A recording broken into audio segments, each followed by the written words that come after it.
Hi, I'm Matt and this is NotEnoughTECH. If you follow me, whether it's on the videos or follow my blog, you know that I use Google phones. And I've been using Google phones for the last 6 to 7 years because I've started with Nexus 4.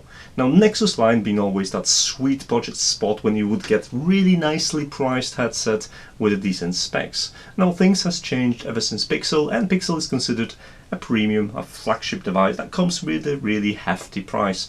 My Pixel 3 core at the launch was £699. That's expensive. But I'm here to talk about this. This is Xiaomi Mi 9. This is a global version and it's been sent to me by Banggood so I could take a look and, well, share my opinion with it. And coming after 7 years from stock Android into this was definitely an experience. I've used this phone for 2 weeks now and I have to compare it, I guess, to a Nexus line of Google phones when you would get a really nicely spec'd phone at a decent price. This is $400 device, which makes it really attractive. So how does it stack against Pixel phone? Or Pixel 3 in fact, because that's gonna be a device I'm going to compare it to and whether I would recommend it. It wouldn't be a proper phone review if I didn't go through a spec list, and instead of going through all the options, I just want to get your attention to a couple of details. The biggest detail being the screen. Screen is just superb. It's an AMOLED display which has a resolution of 2340 by 1080 and it's probably supplied by Samsung. No wonder why this display is so gorgeous, and it's even brighter than on the Pixel 3. Now to drive this screen you need a powerful processor, and this is octa-core Snapdragon 855, which just makes this device feel really snappy. The application will launch like this and install in a moment. It's just incredible. And to add some insult to injury to a Pixel 3 that comes with 6GB of RAM instead of 2. If you ever use the phone with the more RAM, you probably know how much memory you can actually use for all your apps, and this is really incredible. The battery life, it's 3300 milliamps, so it's okay. And it's always good to mention what's the battery like on this phone, and so far after 2 weeks I've been very satisfied and the device lasts through the day, even through a daily and heavy use. And this version is just a basic version with 64 gigs of storage, so it's nothing special. However, it's enough for me, really. That's all I need because I can synchronize all the video all the files to a cloud, and I'm happy with it. Speaking about all the features, it's worth mentioning a couple of things. First, a fingerprint sensor, which is in screen. Now, this is the first time I'm using a phone with a fingerprint sensor in there, and experience is good. The fingerprint sensor is really quick, however sometimes it's hard to locate. So when you press it on here, now you can see I'm not really aligning my finger properly, and sometimes it might take a couple of tries to get that unlock, which could be annoying. However, lightning fast phased unlock, just look at this, done. It's just awesome. Now this phone is a dual slot phone, so you have 2 SIM cards, and this is the first time I use a phone like this. And coming from a person that makes online tutorial, it's a saver because there's a couple of neat tricks I can do with it, but I'll tell you more about it in a second. Now there is an infrared support, so you can use it as a remote for your television, and well, what else is here?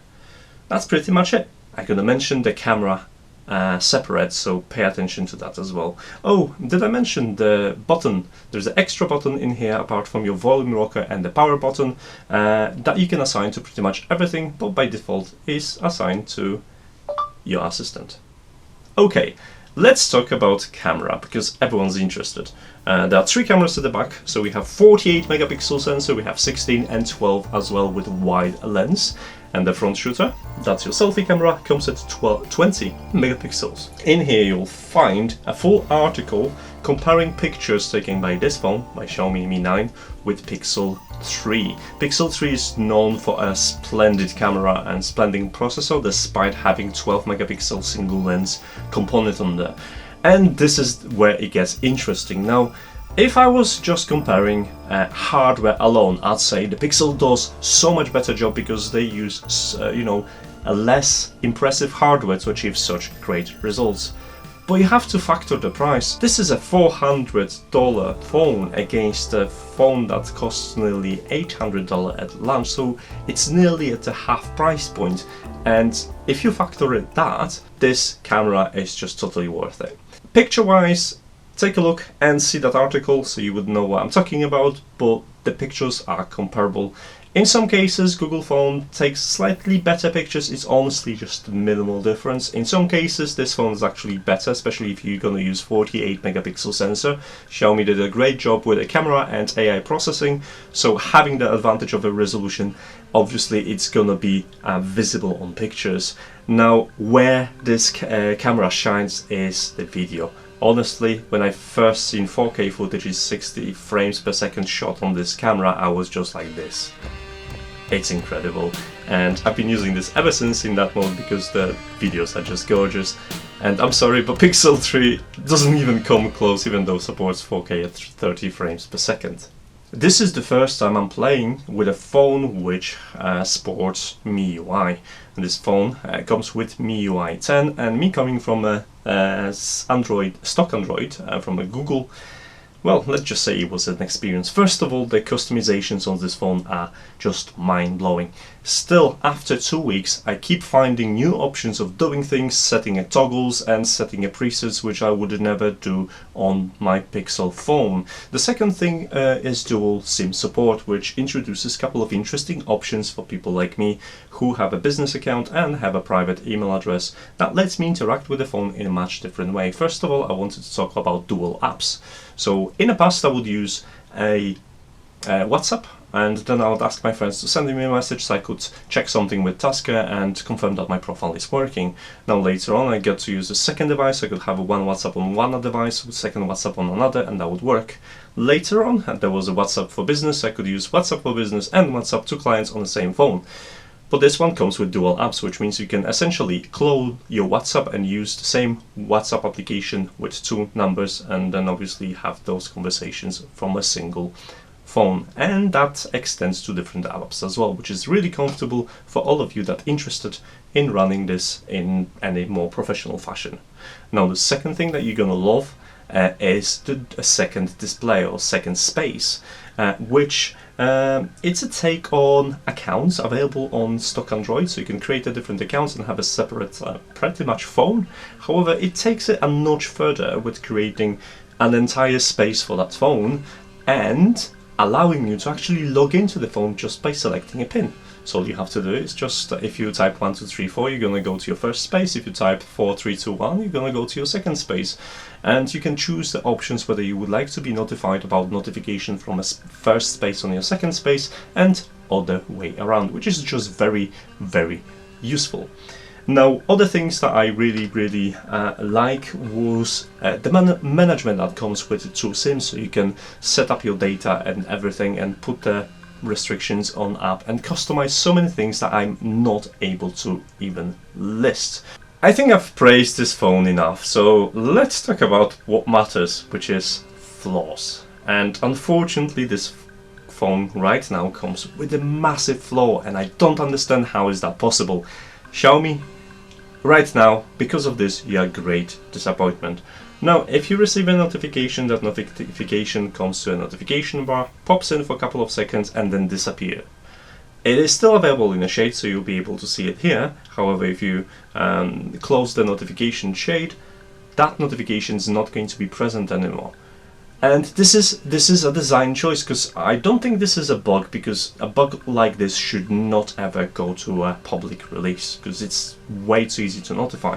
There is an option in customization where you can actually select the behavior of the notification, so you can go to your notifications and show notifications for incoming messages. However, this doesn't work, and the only way you can actually fix this is to install the third-party app that fixes it for Xiaomi, or actually jump into a beta channel, so you have to actually go to a computer, download the ROM and flash this with a beta ROM so you could access it and have it work correctly, which is really annoying. I don't understand how's that even possible that a bug like this or design feature like this ended up on this phone. Now the second thing that is slightly disappointing is the sound. I've not mentioned the speakers, but the speakers are bottom facing and they are stereo speakers. However, the sound is really localized at the bottom of the screen, and it's just not impressive. I think it makes it worse that everything else on this phone is really cool. So you have a beautiful display, you have a nearly no bezel, but the sound, it just doesn't live up to the overall impression with this phone. Rants that I'm about to right now tell you is just my personal impressions from going from a stock Android. First of all, despite all the customizations you've got on this phone, you cannot swap the order of the navbar buttons, which was just weird because on the Android you have the back button on the completely opposite side. So for the first probably week I was hitting the wrong button constantly, and it was so annoying. Right now I'm a little bit more used to it, but probably with the root and a couple of modules I can get that swapped. I just don't understand. You have options to select pretty much anything on this phone, but you cannot swap the buttons at the bottom of the screen. Now, another thing is you have to, unless you're gonna go for a different launcher, which I'm not really big fan, you'll have to deal with this iOS style launcher where you have all your screens on your, all your apps on your screen, and well, that's pretty much it. I love the app drawer when you just swipe up and you've got all the apps, and then you can use your home screens. I know this is a cosmetic thing, but it really bothers me, and not having that option in the launcher as something you could customize, it's another letdown in my opinion. Now there are two more things I'd like to mention, and they are in a negative space. First of all, there is a notch on it, and let's face it, I'm not a notch fan, which means you can hide the notch. There is an option to actually hide the notch, and I'm probably gonna end up doing it just for my sake. I'm not a big fan of the notch, but obviously you're gonna see it before you purchase the device, and you've got your own opinion about this. Now I wouldn't be that much really bothered about that part of the screen, so yeah, it is what it is, guys. And lastly, unfortunately, for now, this device does not come with Android One. What is Android One? This is that very pure Android experience that some of the Xiaomi phones actually come with. So you can have not MIUI interface, you can have just your stock interface with a couple of apps, like probably a camera that is developed by Xiaomi. And right now this phone isn't listed as supported officially by Android One. I hope that will change because it's a really cool device. So it's time for a wrap up and conclusion. First of all, this phone has been sent to me by Banggood.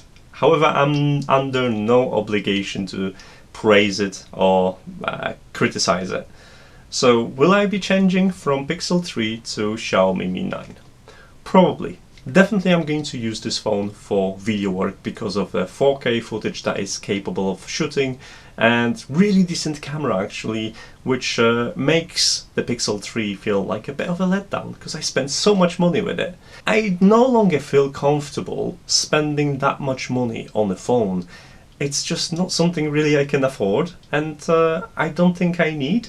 And with options like Mi 9, it is very easy right now to buy a phone like that and don't feel like you're missing out. So if you are interested in this phone, in the video description you're gonna find a link to purchase. The link is affiliated with Banggood, so if you're gonna use it, thank you very much. Let me know what do you think about the phone, what do you think about what should change, or what would you like to see on Mi 9 series or from the next Xiaomi device, and whether you're gonna buy it or not. I'm gonna be using it for video work for sure, so expect the footage coming from the headset soon. As for now, guys, you know quite well that I don't have a posting schedule, so if you want to keep in touch, there's a social links as well, so you can follow me on your favorite social platforms, and once I'm gonna post something, you're gonna get instantly notified. As for now, thanks so much for watching, guys, and I'm gonna see you in the next video. Take care. Bye.